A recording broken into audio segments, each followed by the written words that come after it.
सभी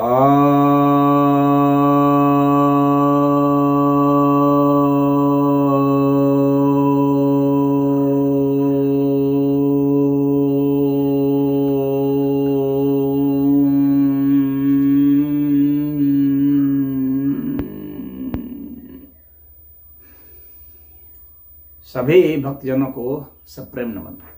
भक्तों, आज मैं आपके समक्ष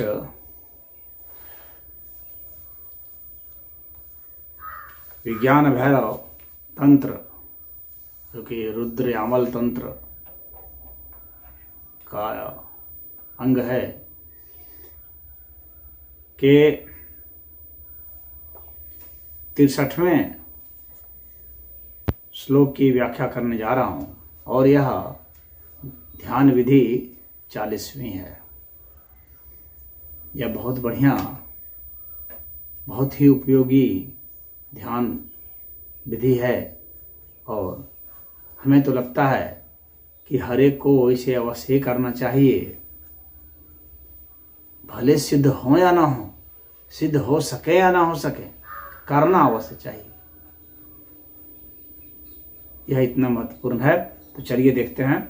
आपको पता ही है कि भैरव भैरवी के संवाद के रूप में यह ग्रंथ है, जिसमें भैरवी जी जिज्ञासा करते हैं।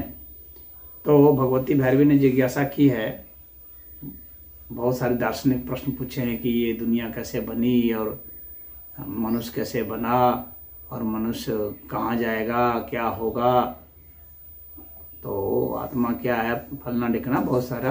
तो उसका उत्तर उन्होंने कभी भी दार्शनिक उत्तर नहीं दिया, जैसे कि अन्य ग्रंथों में हम पाते हैं कि दार्शनिक प्रश्न है तो दार्शनिक उत्तर दिया जाता है, परंतु यहाँ उन्होंने ध्यान साधना का उत्तर दिया।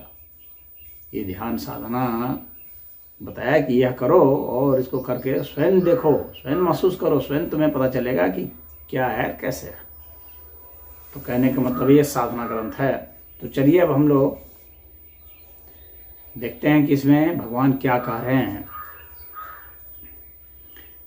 सर्व जगत स्वदेहम व स्वानंद भरितम स्मरेत, युगपत स्वामृतनेव परानंदमयो भवेत। अर्थात यह पूरा जगत,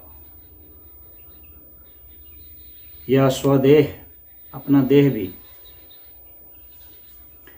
यह स्मरण करना चाहिए कि यह आनंद से भरा हुआ है और इसके योग से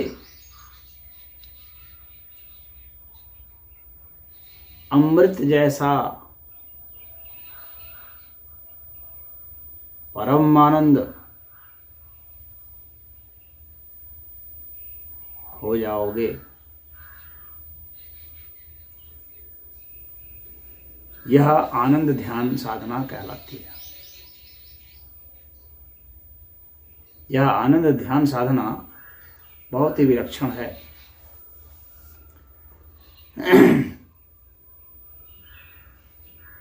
वेदांत दर्शन में भी परमात्मा को सच्चिदानंद कहा गया है, परमानंद कहा गया है, परब्रह्म परमेश्वर को। और पंच कोशों में से सबसे महत्वपूर्ण कोश आनंदमय कोश है। हम लोग का लक्ष्य है अपने आनंदमय कोश तक पहुँच जाना।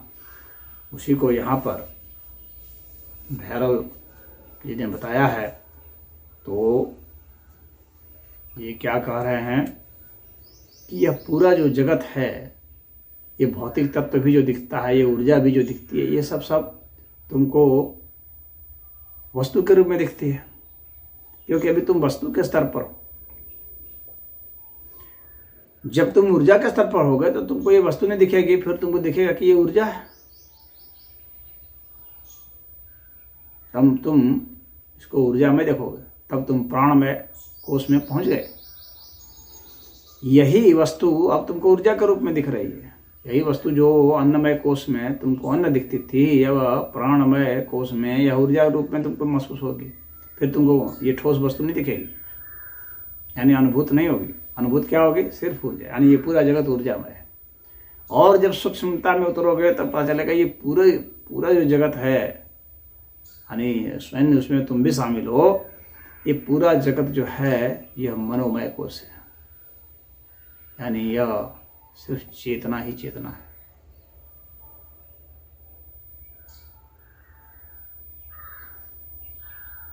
और उससे भी सूक्ष्म में उतरोगे तो पता चलेगा कि ये पूरा जो जगत है यह विज्ञानमय है, यानी विशेष ज्ञान की स्थिति है। सिर्फ ज्ञान ही ज्ञान है, यह और कुछ नहीं। यहाँ सिर्फ ज्ञान ही है, ज्ञान ही ज्ञान है। मूलतः देखो तो सब में क्या है? सिर्फ सूचना ही सूचना है।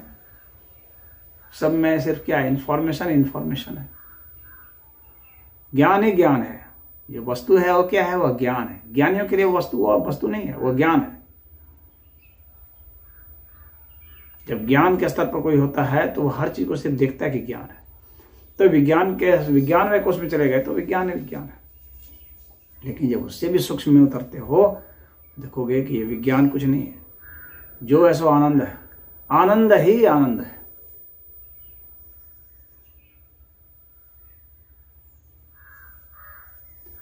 उपनिषद में कहा गया है, आनंदो ब्रह्म व्यजानात्।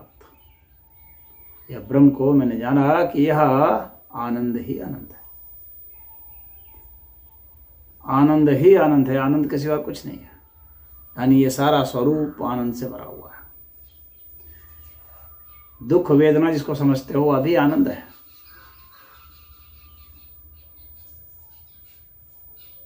उस स्तर पर जब उतरोगे तो दुख और सुख सब आनंद से भर जाएंगे। सब आनंद ही आनंद है, कहीं दुख नहीं है। दुख तो स्थूल वेदना है।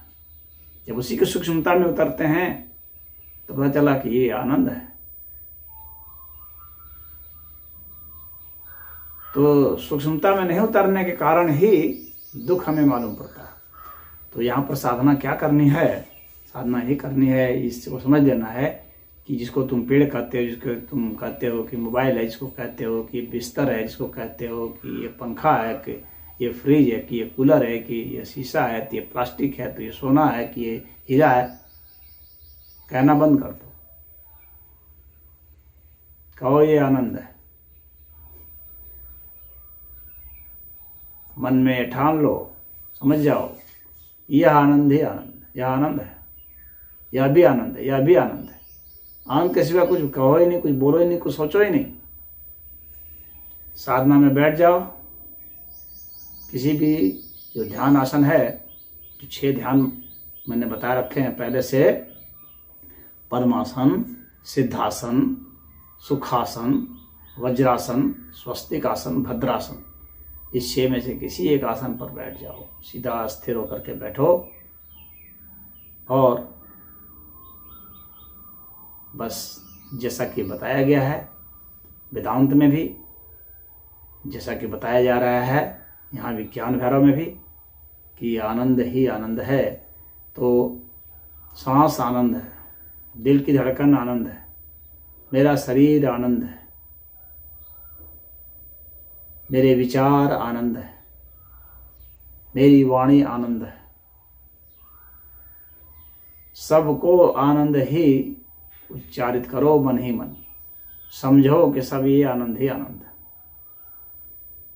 तुम्हारे अंग आनंद है, हर अंग जो है वो आनंद है। जब ऐसा समझने लगोगे तो तुम्हें पता चलेगा, तब तुम ध्यान की गहराई में उतरोगे। और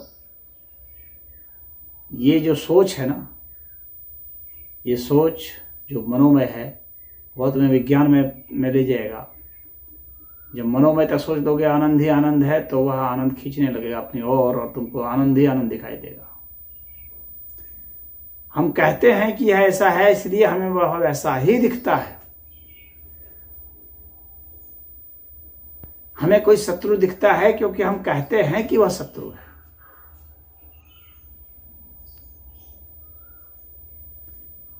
हमें क्रोध दिखता है क्योंकि हम कहते हैं कि क्रोध है। यदि हम कहें कि आनंद है तो क्रोध छूमंतर हो जाएगा।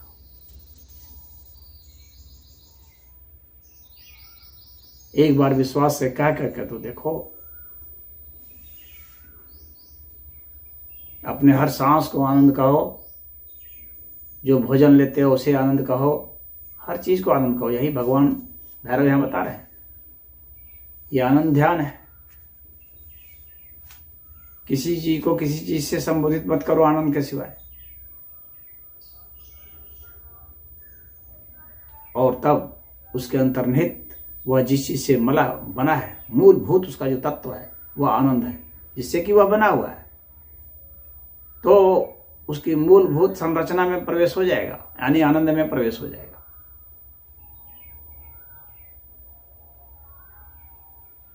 तो स्थूल दृष्टि नहीं रहेगी, सूक्ष्माति सूक्ष्म दृष्टि हो जाएगी। और सूक्ष्माति सूक्ष्म दृष्टि जब हो जाएगी तो हम देखेंगे कि ये जो ऊर्जा है, ये जो वस्तु है, ये जो मन है, ये जो विज्ञान है, ये सब आनंदमय है। तब सब परमानंद हो जाएगा। वो परम आनंद है, वहां तक पहुंच जाएंगे। तो अन्यथा हम छोटे छोटे सुख में खोज रहे हैं, कुछ चख रहे हैं, सोच रहे हैं ओ ये जो है स्वादिष्ट लगा तो ये सुख ही है, तो ये आनंद हुआ। जो हमें सुख महसूस होता है ना, वो उसी आनंद की वजह से है। और वह इसीलिए है ताकि हम वहां से प्रेरित होकर के उसको ग्रहण करके, वो सूत्र है। हर मनुष्य किस चीज की तलाश कर रहा है? साधारण भाषा में कहें तो सुख की तलाश कर रहा है। वो खाता है, सुख की तलाश कर रहा है भोजन से। क्यों? जब नहीं खा रहा है तो से दुख हो रहा है। तो उस दुख से बचने के लिए, दुख जो है वह बहुत स्थूल आनंद है, स्थूल आनंद को महसूस नहीं कर पा रहा वो, तो वह सूक्ष्म आनंद को महसूस करने के लिए वह भोजन ले रहा है। सूंघता है तो उसे सुख महसूस होता है। तो अपनी हर इंद्रियों से वह सुख की तलाश कर रहा है। अच्छी दृश्य देखना चाहता है, अच्छी गंध सूंघना चाहता है, अच्छी वाणी सुनना चाहता है, अच्छे छंद सुनना चाहता है, रिदम सुनना चाहता है, अच्छा स्पर्श चाहता है। तो ऐसा क्यों? क्योंकि मूलतः वह सुख चाहता है। अब यह सुख किससे है? यह इसका मूल क्या है? मूल आनंद है। तो सभी की तलाश वही है, उसी के लिए सारे तरह के 10 तरह के प्रयोग हो रहे हैं। तो जिससे सुख हमें मिलता है उसको हम अगर आनंद समझना शुरू करें, आनंद कब समझेंगे? जब, और आनंद कब हमें महसूस होगा? देखिए, जब हम सांस के जरिए किसी चीज का, यानी सांस को साथ जोड़ करके, हृदय की धड़कन को जोड़ करके जब हम किसी सुख को भोगते हैं तो वह हमें आनंद के रूप में महसूस होगा। बिना सांस के जरिए, यानी बिना सांस पर ध्यान दिए हुए, बिना दिल की धड़कन पर ध्यान दिए हुए, बिना विचार पर ध्यान दिए हुए यदि हम किसी चीज को भोगते हैं तो उसे हम सुख कहते हैं, सुखानुभूति होती है। लेकिन अगर इन चीजों पर ध्यान देंगे तब उससे जो महसूस होगा वह आनंद होगा, क्योंकि वह समाधि की अवस्था हो जाएगी जब हम इन सबको एक साथ कर देंगे। तो यहाँ पर आपको यही करना है कि जिस चीज को भोग रहे हैं, जैसे बैठे हुए हैं, ध्यान में बैठे हैं, मतलब क्या है? हम सांस को भोग रहे हैं ना, हम दिल की धड़कन को भोग रहे हैं।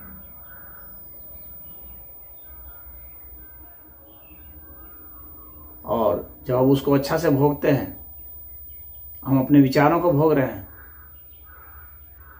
जब इन तीनों को मिलाते हैं तो उसके अंतर्भूत आनंद की अनुभूति हमें होने लगेगी। जब एकमय हो जाएंगे तो हर चीज हमें आनंद की अनुभूति करा देगा। हवा का स्पर्श या किसी का भी स्पर्श, गंध किसी का भी गंध हो, जिसको दुर्गंध भी कहते हैं ना, वह भी आनंद हो जाएगा अगर हम एक उसको ऐसे महसूस कर रहे हैं। क्योंकि दुर्गंध स्थूल होता है। अब उसी की सूक्ष्मता में चले जाते हैं तो वह दुर्गंध सुगंध में बदल जाएगा, फिर सुगंध आनंद में बदल जाएगा। इसीलिए देखते हैं जो लोग बहुत दुर्गंधित जगह रहते हैं, रहते रहते आदत पड़ जाती है तो उनको गंध नहीं लगता उतना, क्योंकि उनकी अब वो आदत पड़ गई। अब उस गंध के प्रति अब उसकी वैसी संवेदना नहीं रही, उतना विरोध नहीं रहा, क्योंकि उसको वहीं रहना है। तो उसमें उसका जो विचार था उसने एडजस्ट कर लिया, क्योंकि उससे वहीं रहना है तो एडजस्ट कर लिया। धीरे धीरे उससे गंध नहीं लग रही है, बदबू नहीं लग रही है। लेकिन जो बाहर से आ रहा है उसको बदबू लग रही है। अब चूंकि उसने एडजस्ट कर लिया है तो उसे बदबू नहीं लग रही है, हालांकि उसे सुगंध भी नहीं लग रही है, लेकिन बदबू नहीं लग रही है।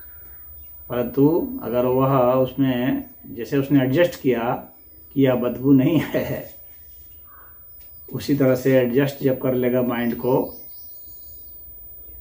तो उसे सुगंध भी लगेगी। ये माइंड का खेल है सारा, क्योंकि अन्नमय कोश से ज्यादा प्रभावशाली मनोमय कोश होता है।